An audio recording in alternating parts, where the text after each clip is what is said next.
Welcome back, everybody. It's Noble, your FPS coach.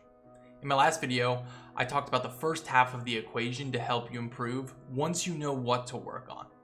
In this video, I'm going to talk about the second half of the equation, self-reflection.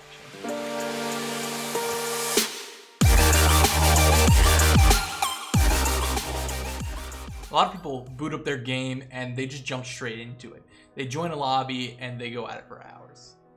Sometimes discussing in between games what to improve upon, what they did wrong, but oftentimes really just complaining about all the ways they died and what their teammates did or didn't do that caused them to lose. And then eventually, after so many games, they get off. And that's their routine. They just get on, game, get off. And if this is you and this is your process, take a seat, pay attention, because I'm about to give you the hard truth as why pros are improving faster than you, as well as a few tips and tricks to help get you over the hump. First, to provide context, I'm going to go over a tweet that Ninja put out. He's actually put it out twice that was met mostly with humor that people actually made fun of. The phrase, "it's just a game," is such a weak mindset. You are okay with what happened, losing, imperfection of a craft. When you stop getting angry after losing, you've lost twice. There's always something to learn and always room for improvement. Never settle. Ultimately, what this comes down to is you should care, because if you don't, you're not going to improve. Every death, what can I do better? Every loss, why did we lose? And this is so easy to do in a game like Fortnite, because after you die, the game's over. You have infinite time to reflect on what you did wrong and what to do better in specific situations, or what to counter. But this is so much harder to do in a game like Halo or Call of Duty, where there's 12 minutes of constant action. It's literally made up of thousands of micro actions from a number of different teammates and pieces that can result in a bunch of different outcomes and butterfly effects. It is impossible to have perfect recall of a 12-minute game and pinpoint exactly what went wrong with any accuracy. Now, Ninja's really good at what he does. That pretty much goes without saying, but he's refined enough in his craft and self-awareness that he can evaluate his actions and understand what he did wrong very quickly. But even the pros watch film, because as I mentioned earlier, it's impossible to recall a full 12-minute game. Now, this subset of skills takes a while to build, so I'm going to show you a few steps you can take to get there. One thing that you absolutely have to start doing is watch film and or get peer review. Now, I know you've heard this 100, probably thousands of times, and the argument you typically hear is that they do this in virtually every other professional sport. But here's why you should really care. I'll pose you this one question. How much time is spent practicing as opposed to spent playing? Now, in virtually everything that's professional, any time between 60 and 80% of the time is actually spent practicing. We talking about practice. That's 3 to 4 practices for every game you play. Not a game. We talking about practice. Not a game. Now, does that mean I'm suggesting you watch 4 films for every one game you play? No, absolutely not. There are other ways to practice. You just need to go into every game or every film review knowing what you want to accomplish. So here's what I want you to do. And I guarantee you, if you do this, you will be better than 99% of your peers in a few short months. And that's not an exaggeration. You just have to be willing to put in the effort. So every time you start gaming, I want you to think about one thing you want to improve. Set a goal for yourself. And don't make the same. This is going to occur naturally throughout the game, and there are a lot of different efficient methods to help you train that without VOD review. And I'll make a video about that later if that's something you want. But again, set a goal for yourself on one thing you want to improve, just one. And then think about the things you can practice in an actual game to help improve that. Every time you start up a new session, think about that process and implement it in your game. And then at the end of the day, before you get off, instead of playing that one last game, that one game everyone keeps encouraging you to play, know it all too well as a gamer, watch 15 to 20 minutes of video of yourself and see if you're actually getting better at it. And if not, think about some of the other things you can try to help improve that trait.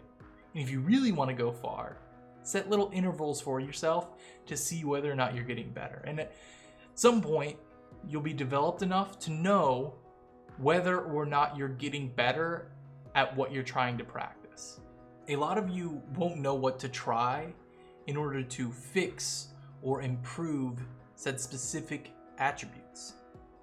Now, when you're watching film, watch a successful attempt of what you're trying to improve or do consistently, and see what you can take from that to implement in your own practice. Now, if it's teamwork oriented, make sure you're putting yourself in a position to be around your teammates so they can help you. That being said, I'm not gonna hang you out to dry.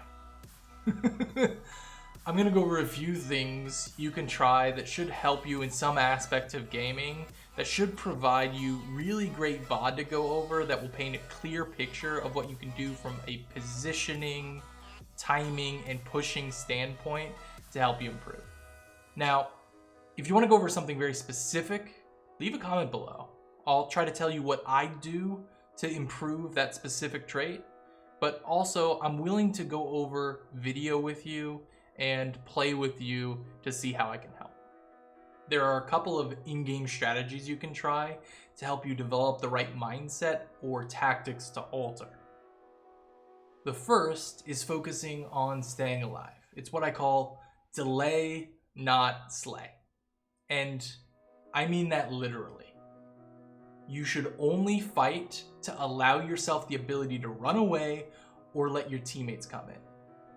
Again, this is practice in-game to help improve you later. The goal is not to win, your goal is to help accomplish a task. This will teach you patience. Sometimes getting the kill isn't worth the death. Being able to disengage a fight is one of the most difficult things to do, but not every fight has to be to the death. Let me expand upon that a little bit. You're only fighting to prevent them from pushing up and killing you. You're only shooting so that they hide and you can run away. You're not shooting to kill, you're not shooting to chase them, and actually try not to kill them. This is a weird one to do in game, and you're gonna make some enemies, so make sure you're playing on a Smurf. But this will let you step away from a fight, which will allow you to layer on additional strategies. Just a few examples of where this is useful.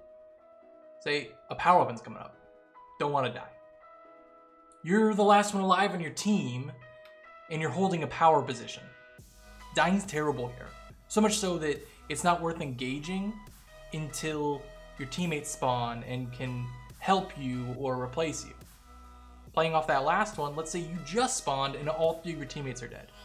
If you engage too quickly here and die, you're gonna put them at a numbers disadvantage right away. And that's the most likely scenario.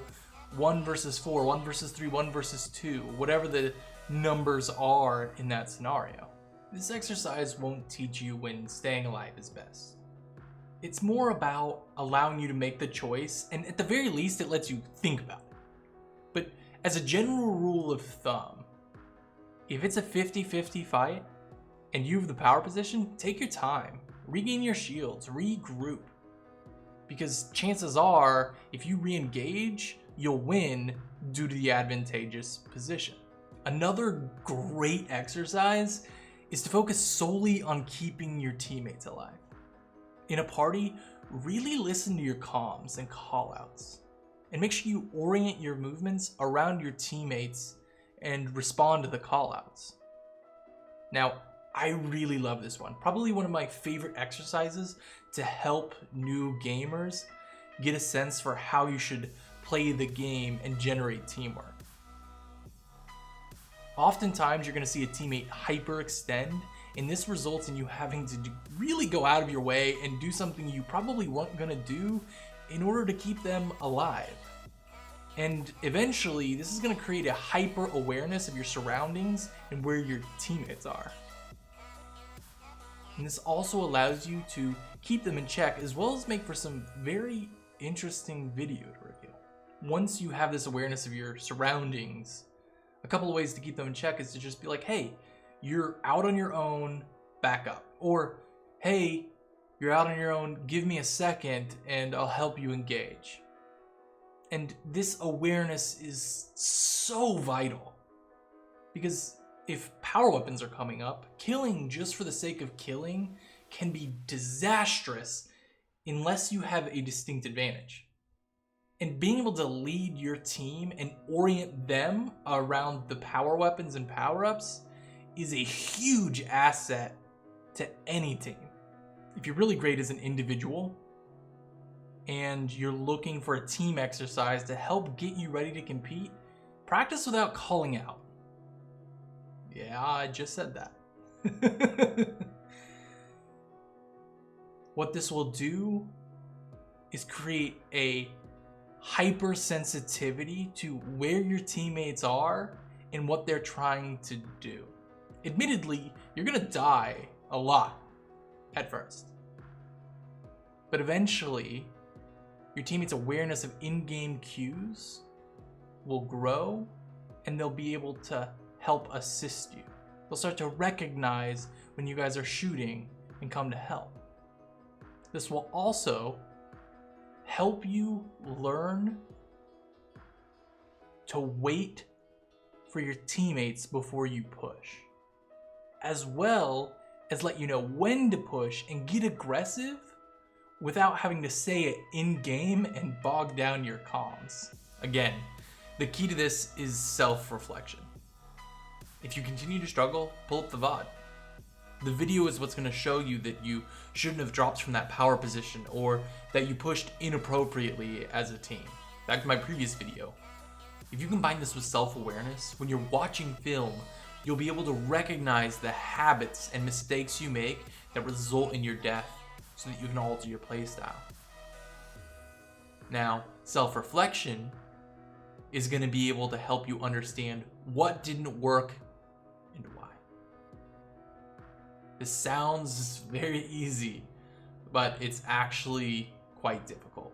So, you have some great tactics to try in-game and your gameplay to review, but when you're actually watching your gameplay, what do you look for? And what do you evaluate to make sure you're improving? So, I'll keep it very simple. One of the best things you can do is look at every death and understand why you died. If it was to burn camo or return a flag, great. But if you died to a 5-shot of somebody without any team support, you've got to change that behavior. You need to make sure that every death you have, the other team is working incredibly hard for. The film you watch doesn't have to be your own either. If you see somebody play really well, save the film. Or watch professional streamers or tournaments to see if they can do things you're trying to do successfully, and see what you can take from it. If you just watch one video a day, if you set goals for yourself and practice, you're gonna be better than most people really quickly, because most people aren't willing to put in the work. They just want to boot up and play games all day. Just do it! If you want me to review your film with you, just leave a comment below. And if you're trying to focus on something specific, just ask me a question and I'm happy to help. And of course, if you found this video helpful and you want to see more tips to help you on your path to pro, like and subscribe and follow some of my other social media.